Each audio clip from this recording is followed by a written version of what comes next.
The International Criminal Court has opened the door to investigate war crimes in the Israeli-occupied territories. So will justice finally prevail?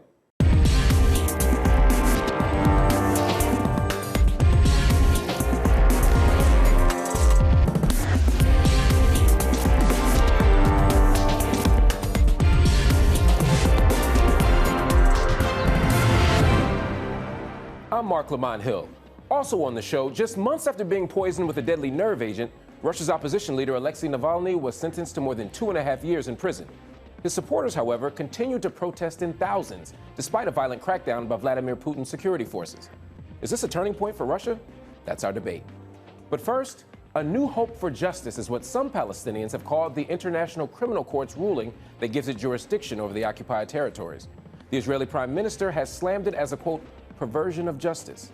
So are Israeli officials afraid they could be prosecuted for war crimes? I'll ask Israel's former ambassador to the UN, this week's headliner, Danny Danon.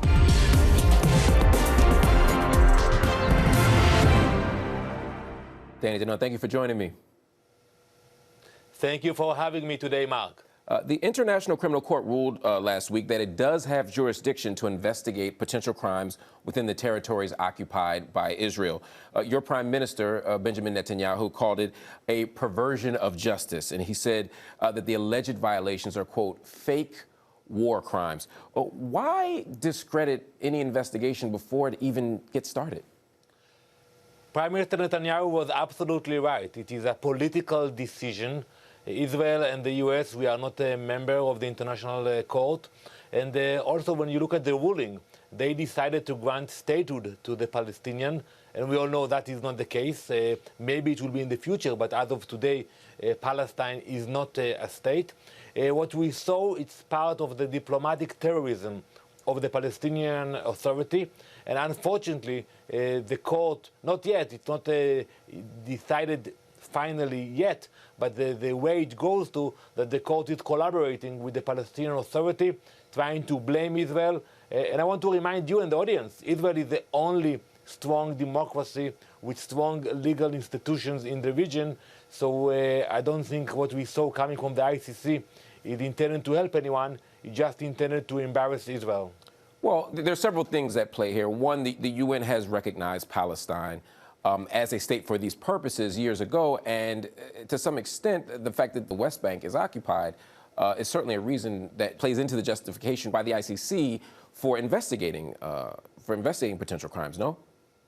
So when you look at the allegations themselves, they mainly come from the conflict we had in the border with Gaza, when we had terrorists trying to storm into Israel, and we blocked them. And that's what we expect our boys and girls in the IDF to do, to protect our civilians from terrorists.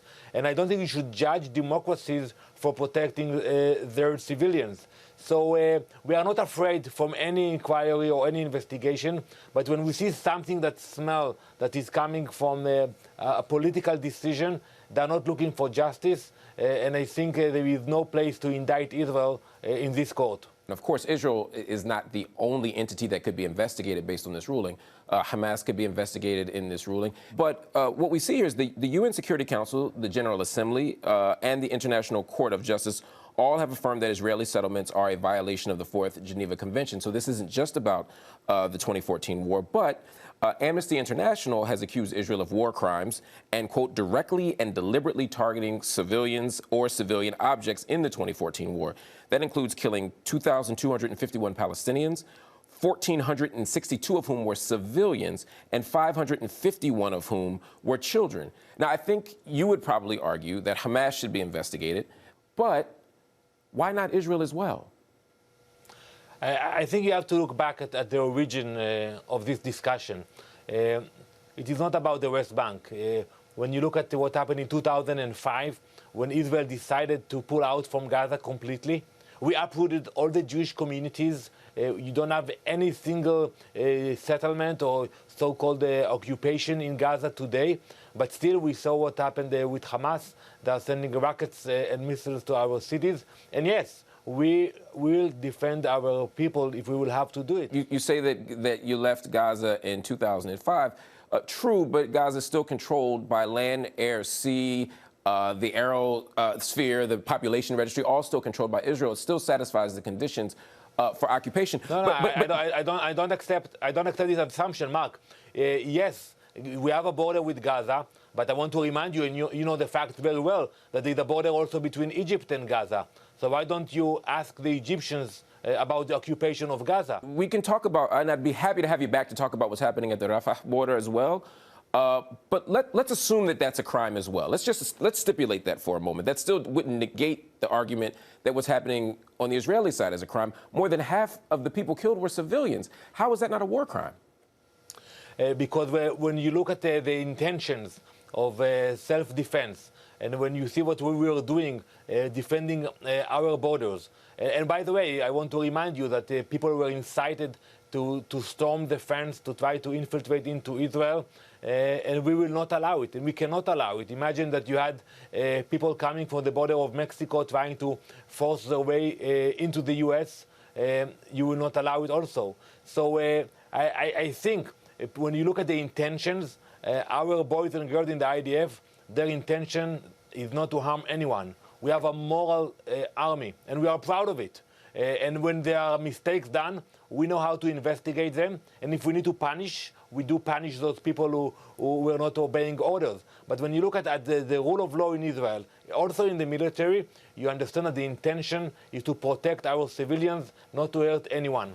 That's an interesting argument. Of course, yes, if people were coming from the southern border in the United States, if a large number of civilians were killed, we would want to investigate it to see if, to your point, the proper intention was displayed and if the proper tactics and strategies were displayed. Would you agree that But Israel... who would investigate it, Mark? Let me ask you. You think one second.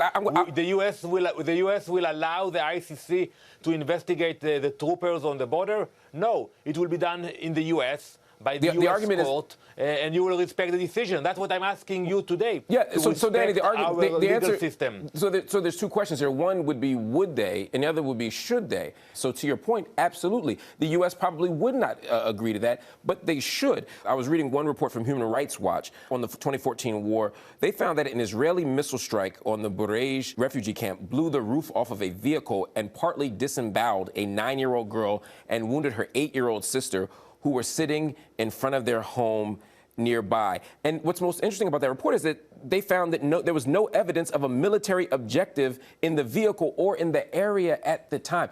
Would you agree that that is something that shouldn't happen, that that constitutes a war crime? So you know what I told my colleagues at the UN?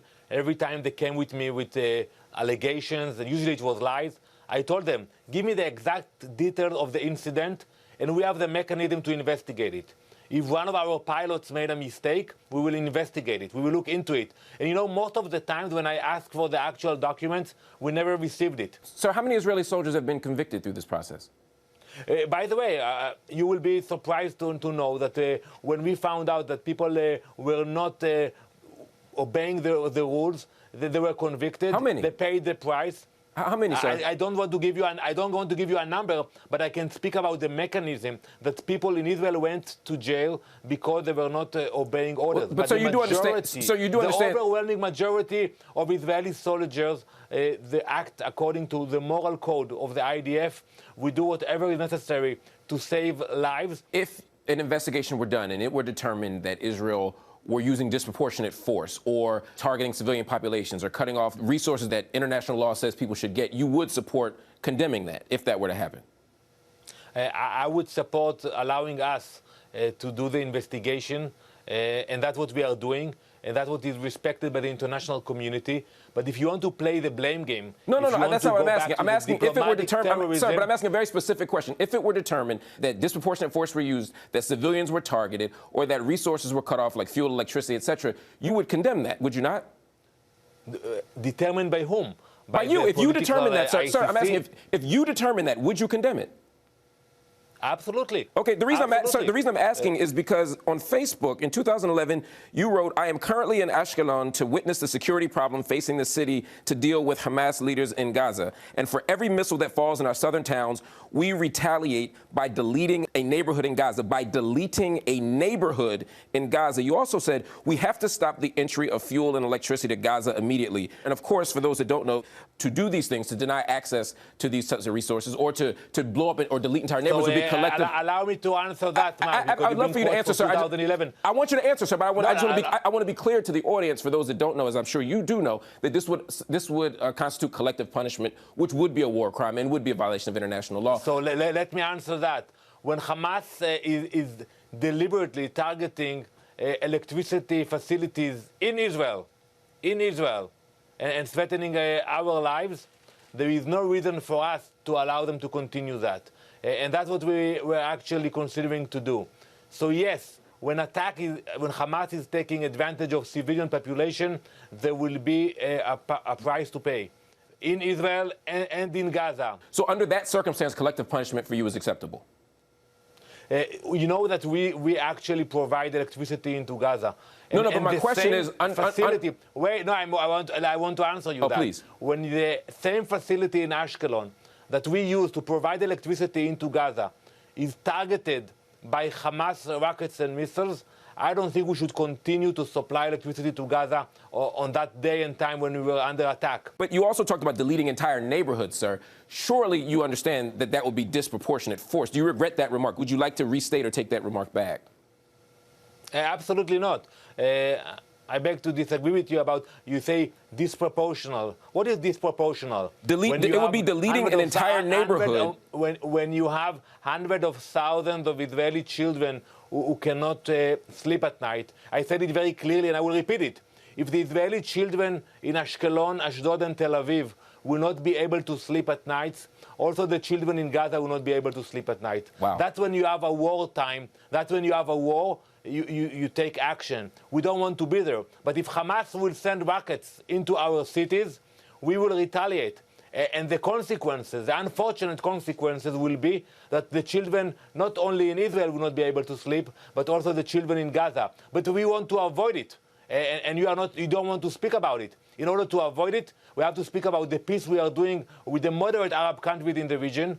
We have to speak about the PA that is avoiding negotiations. They care about speaking about the past, and they continue with the rejectionism. Well, sir, I think you've definitely made a case for the ICC here, but the audience will be able to make its own determination. Let's talk about those deals in the region that you just talked about. You know, they've often been touted as peace deals, but in many ways, they're not really peace deals. The Trump administration made a plan for Israel-Palestine that didn't consult Palestinians. The Palestinian Authority has been very clear that they weren't even consulted in the deal. And then the deals that you're talking about with the UAE, with Bahrain, with Sudan, with Morocco, they had nothing to do with Palestine, of course. These and we call them peace deals, yet they were never at war with Israel during, you know, in this era. So are these deals actually peace deals, or are they just politics as usual? So I beg to disagree with you again, Mark. It's happening a lot today. But first of all, those are a real peace deal. And by the way, Sudan and Morocco did participate in wars against Israel. They sent troops in the past. I said in the modern era. I said in the modern, in this era. Surely you wouldn't argue that Morocco has been a military threat to Israel in our lifetimes, right? Yeah, but you know, you can attack Israel in different venues. And I think it's important that we have normalization with those important countries. Okay. And we should thank the U.S. for helping it. I do agree with you. With the Palestinians, we have to negotiate with them directly. I said it for many years. We respect all mediators. We respect the US, the EU, the UN, you name it. But at the end of the day, it will require strong leadership from Israel and the Palestinian Authority sitting together in a room, negotiating. If you want to actually move forward, sit down and negotiate directly with us. Danny Danon, thank you so much. Always good to talk to you. Thank you very much, Mark. Last August, Russian opposition leader Alexei Navalny was poisoned with a nerve agent and fell into a coma. It's widely believed the Russian authorities are behind the attempt on his life, a claim the Kremlin denies. For 5 months, Navalny remained in Germany, where he had been undergoing treatment, and in January returned home to Russia. He was immediately detained, and days later, protests erupted throughout the country. Navalny now faces more than 2 years in a penal colony, while human rights organizations and leaders across the world have condemned the ruling and recognized the Vladimir Putin challenger as a political prisoner. With Navalny's arrest, has the opposition movement come to an end? Or do recent protests indicate that it's only just the beginning? Joining me to discuss this are from Croatia, Garry Kasparov, former world chess champion and chairman of the Human Rights Foundation, and from Moscow, Nina Khrushcheva, professor of international affairs at the New School and senior fellow of the World Policy Institute. Thank you both for joining me in the arena. Garry, I'm going to start with you. Alexei Navalny has been the Russian president's fiercest challenger for years. He's been called the man Vladimir Putin fears the most. Putin doesn't even like to say this person's name if he can help it. He had to know when he comes home he's going to be immediately arrested. Why choose jail over exile? That was his personal choice. I don't think we should now discuss the validity of this choice. A lot of people, myself included, thought that it could be probably more effective to stay abroad in exile, go around, help with sanctions, meet foreign leaders. But it was an act of heroism.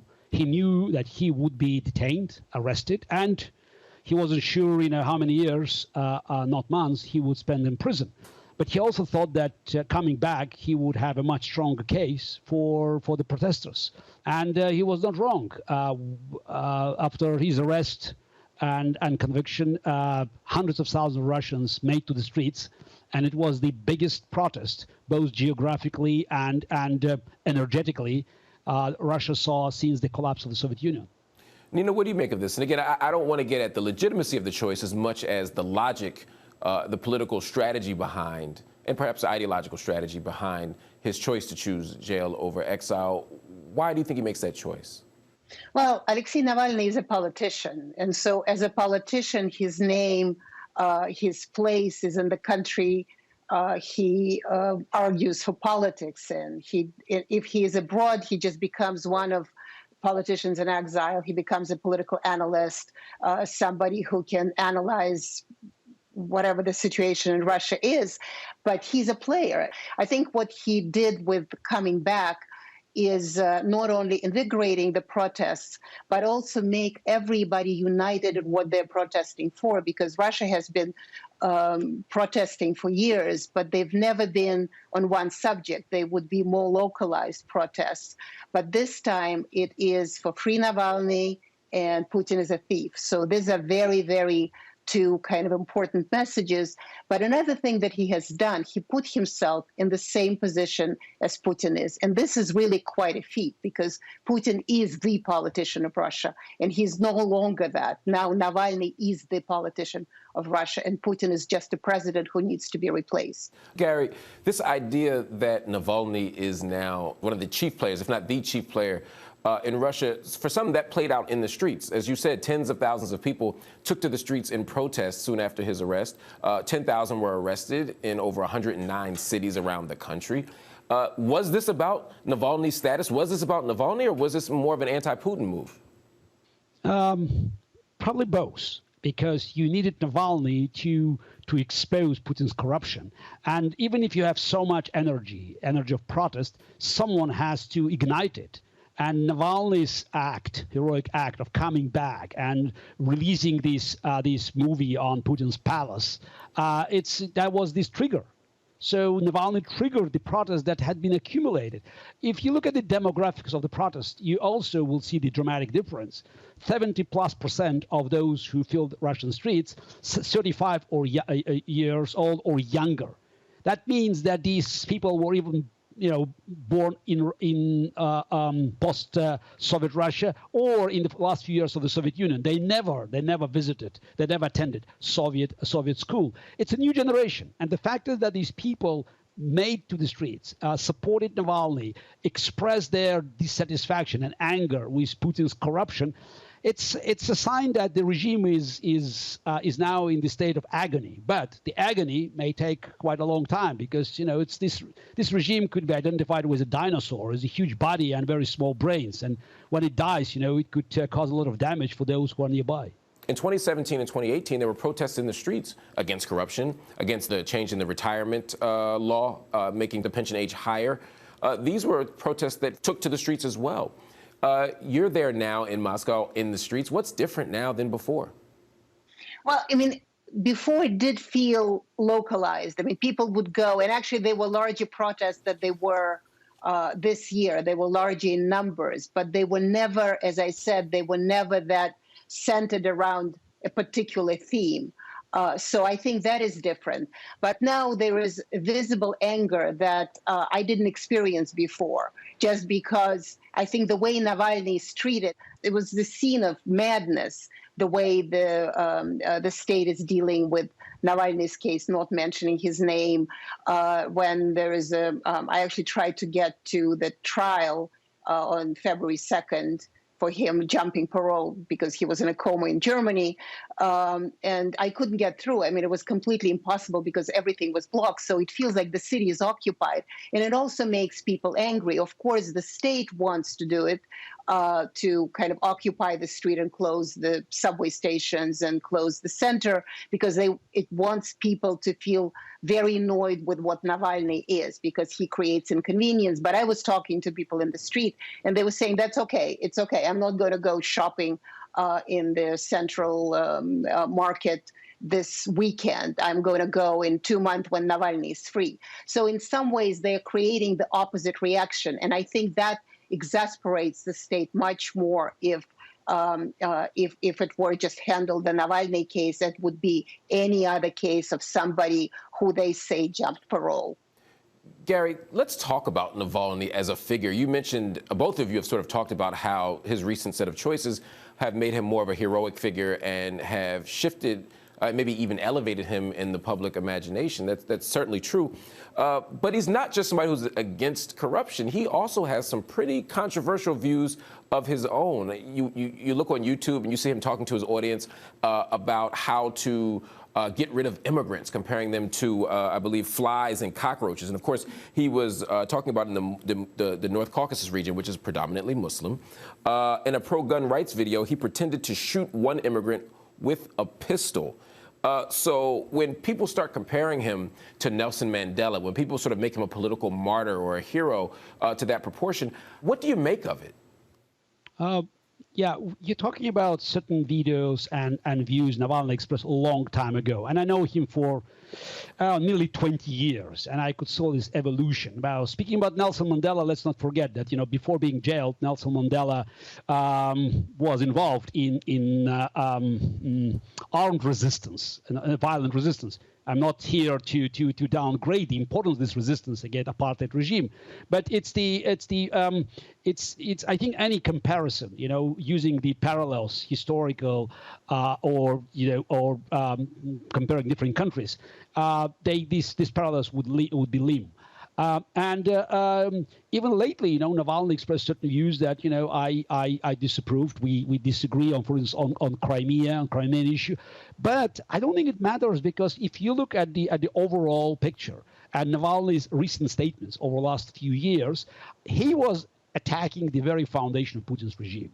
But I think that it's right now trying to pick up certain of his controversial statements of the past. Well, just to be clear, though, and that's exactly what Russian propaganda is doing. Well, it's not just Russian propaganda. In The Guardian in April of 2017, which is only less than 4 years ago, he said that he didn't regret it. He says he's unapologetic. He sees those videos, quote, as a strength that he can speak to both liberals and nationalists.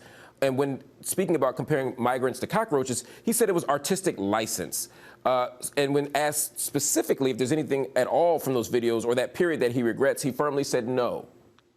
Okay, bad news. As I said, I knew him for nearly 2 decades, and I saw his evolution. This most of the things he said, they were said in before. Yes, it's even after 2014, he expressed certain views that would be not acceptable by me and many of my allies and friends.